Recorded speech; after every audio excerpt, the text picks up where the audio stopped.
আল্লাহর নবী বিশ্ব নবী রাহমাতুল লিল আলামিন নবী মুহাম্মদুর রাসূলুল্লাহ সাল্লাল্লাহু আলাইহি ওয়াসাল্লাম মক্কাতুল মুকাররমার মধ্যে বসে থেকে নবী আমার কোরআনুল কারীমের তেলাওয়াত করতেছে। আল্লাহর কোরআনের তেলাওয়াত এত মজার তেলাওয়াত, এত মজার তেলাওয়াত, দুনিয়ার যদি কোনো মানুষ আমার আল্লাহর কালামের তেলাওয়াতের দিকে নজর দিতে পারে, আল্লাহর কোরআনের তেলাওয়াত যদি কেউ মনোযোগ দিয়ে শুনতে পারে, ওই বান্দা যত বড় টাটকা বেঈমান হোক না কেন, আল্লাহর রাসূলের জবান দিয়া যে বান্দার তেলাওয়াতটা আল্লাহর রাসূলের জবানের তেলাওয়াত যার কানের মধ্যে যাবে, যদি সাধারণ মানুষ আল্লাহর কালাম মালিকের কালাম তেলাওয়াত আরম্ভ করে দেয়, আর ওই তেলাওয়াতের আওয়াজ যদি একদম টাটকা নাস্তিকের কানের মধ্যেও যায়, ওই নাস্তিক ইনশাআল্লাহ কোরআনের মুহাব্বতে কালিমা পড়তে বাধ্য হয়ে যাবে। আল্লাহর নবী বিশ্ব নবী তেলাওয়াত যখন আরম্ভ করছে, আল্লাহর নবী বিশ্ব নবী যখন তেলাওয়াত আরম্ভ করেছে, নবী আমার তেলাওয়াত করতেছি, আল্লাহর রাসূলের কোরআনের তেলাওয়াত আরম্ভ হয়ে গেছে। আব্দুল রাস্তা দিয়ে যাইতেছে, আল্লাহর রাসূলের হুজরা শরীফের সামনে যখন দাঁড়াইছে, আল্লাহর রাসূলের হুজরার সামনে দাঁড়ানোর পর আব্দুল নজর কইরা দেখে সুন্দর একটা ভাষা, সুন্দর একটা কণ্ঠ তার কানের মধ্যে ভেসে আসে। আল্লাহর রাসূল ডাক দিয়া বললেন, ইয়া রাসূলুল্লাহ, ইয়া হাবিবাল্লাহ, ও নবীজি, এরকম সুন্দর তেলাওয়াত, এরকম সুন্দর গীত আমি আমার জীবনে কোনোদিন শুনি নাই।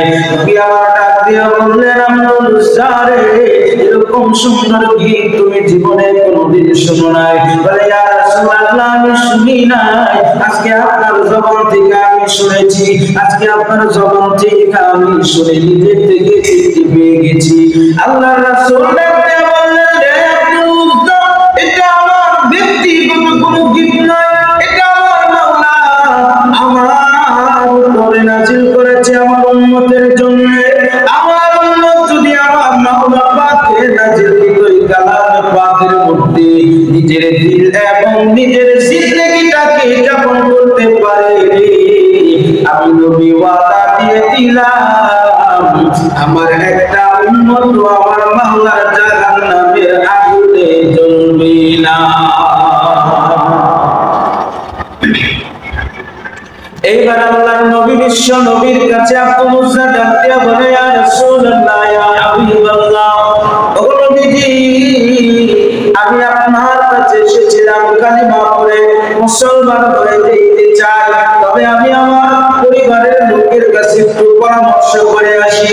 আব্দুল মুসা যখন তার বাড়িতে চলে গেছে, বাড়িতে যাওয়ার পর আব্দুল মুসা রাদিয়াল্লাহু তাআলা চাচাকে ডাক দিয়া বললেন, চাচা যান, আমি মুহাম্মদুর রাসূলুল্লাহ সাল্লাল্লাহু আলাইহি ওয়াসাল্লামের হাতে হাত রেখে নিজের ধর্মকে ত্যাগ করি, মুহাম্মদুর রাসূলুল্লাহ সাল্লাল্লাহু আলাইহি ওয়াসাল্লামের ধর্মকে আমি জীবনে গঠিত করে নিব।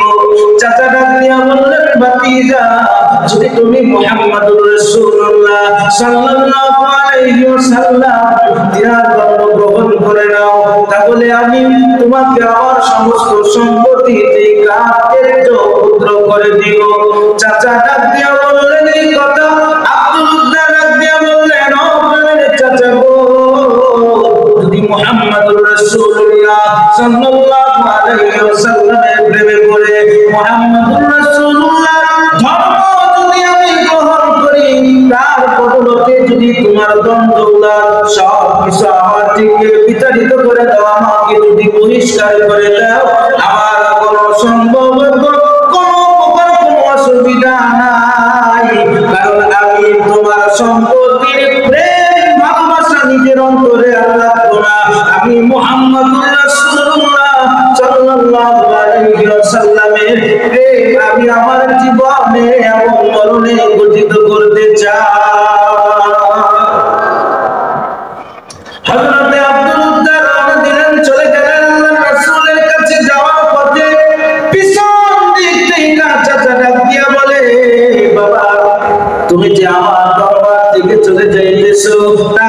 পয়সা নেও নাই, বাড়ি গাড়ি নেও নাই, কোনো সয় সম্পত্তি তুমি নেও নাই, কিন্তু তোমার শরীরের মধ্যে, কিন্তু তোমার পরনের মধ্যে যে লুঙ্গিটা দেখা যায় এটাও তো আমার কেনা। তোমার শরীরের মধ্যে যে জামাটা দেখা যায় সেটাও তো আমার টাকাই কিনা।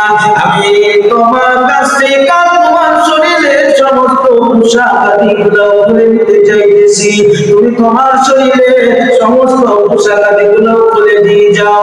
আব্দুল উদ্দার শরীর থেকে নিজে 18 বছরের একজন যুবক নিজের শরীর থেকে সাতটারে টান দিয়া খুলিয়া নিজের পরম থেকে সুন্দর করলের জিনিসটারে টান দিয়া খুলিয়া চাচার দিকে দিয়ার পরে, ও চাচা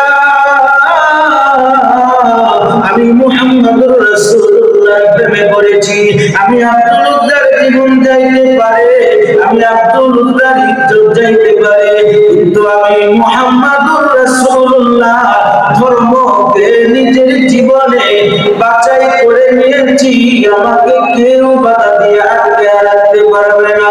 আব্দুল উদ্দার মক্কায় চলে গেছে, অনেক বড় লম্বা ঘটনা। আব্দুল উদ্দার মক্কায় চলে গেছে, যায়া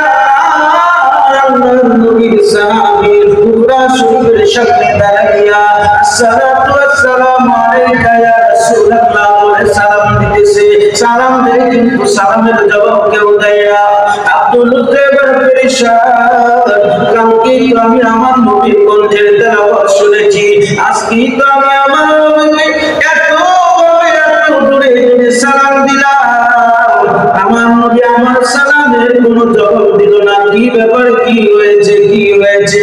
আল্লাহ রাসূলের সালামের জবাব না পাইয়া আব্দুল উদ্দার সামনে দাঁড়াইয়া কান্নাকাটি করতে আরম্ভ করে দিয়েছে। হঠাৎ করে আব্দুল উদ্দার কানে একদম খবর দিয়া দিলে, বাবা তুমি কেন কাঁদিয়াছো?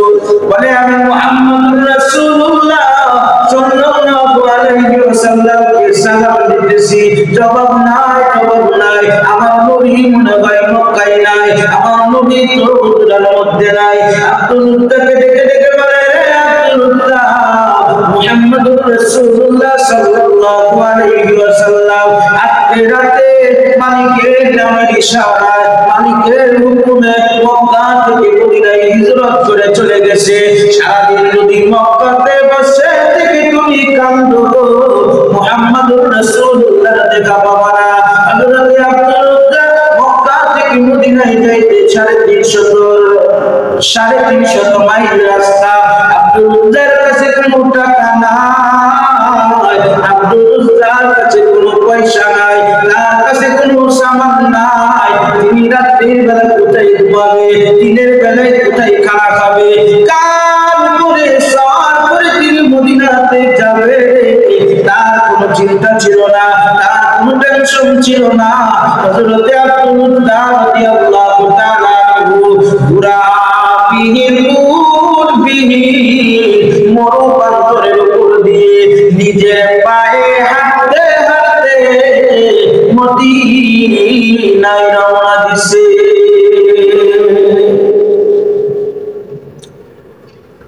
হযরত আব্দুল উদ্দার যখন মদিনায় গেছে, আব্দুল উদ্দার মদিনায় যাওয়ার পর আল্লাহর নবী বিশ্ব নবী রাহমাতুল লিল আলামিনের হুজরা শরীফের সামনে দাঁড়াইলেন, হুজরা শরীফের দিকে দাঁড়াইলেন। আল্লাহর নবী বিশ্ব নবী রাহমাতুল লিল আলামিন যখন হুজরা শরীফের সামনে দাঁড়াইলেন, আব্দুল উদ্দার নবীর হুজরার সামনে দাঁড়াইয়া সালাম দিতেছে। আব্দুল উদ্দারকে সালাম দিতেছে, সালামের কোনো জবাব নাই। আব্দুল উদ্দার জীর্ণ শীর্ণ শরীর লইয়া নবীজি বিশ্ব নবী রাহমাতুল লিল আলামিনের হুজরা শরীফের সামনে শুয়ে আছে। আল্লাহর রাসূল হুজরা থেকে বের হয়ে দেখে আমার হুজরার সামনে একজনকে দেখা যায়, যেই বান্দার শরীরটা অনেক ময়লাযুক্ত, মনে হয় যেন অনেক দিনের ক্ষুধার্ত, কয়েকদিন যাবত মনে হয় তার পেটের মধ্যে কোনো